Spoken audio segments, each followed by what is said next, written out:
behalf of the Wabanaki people. It's been long overdue. Let's do the right thing and acknowledge our people.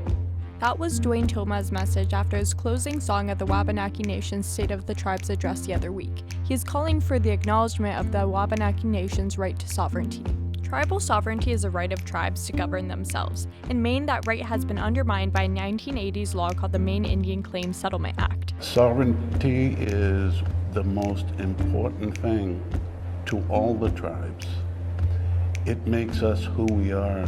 We're able to govern ourselves and have a relationship with the state. Are the Wabanaki tribes federally recognized?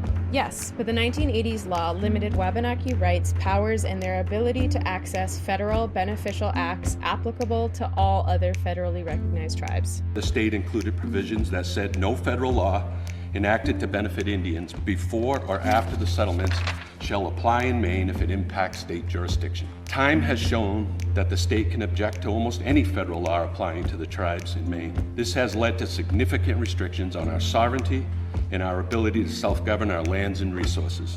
It has also led us to having significantly less rights and powers than any other tribe in the United States. More importantly, ad hoc objections from the state have created a chilling effect on federal agencies and private companies wanting to work with us to create economic, social, and public safety opportunities. All other U.S. tribes, Indians on reservations, 61% growth over the last 30 years in people's average income. And here's Wabanaki. This is stark. Under their own constitutions, run their own courts, their own tax systems, their own road paving programs, their own housing departments, their own schools, and so forth.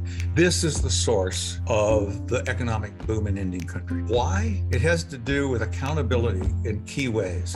What self-government does is it takes decision-making away from, if you will, federal government in Washington, D.C., and puts it in the hands of local tribes. What should you do? Talk about it. Give testimony, write an LTE or an op-ed for your local paper. Follow @wabanaki.alliance on Instagram for action alerts and updates.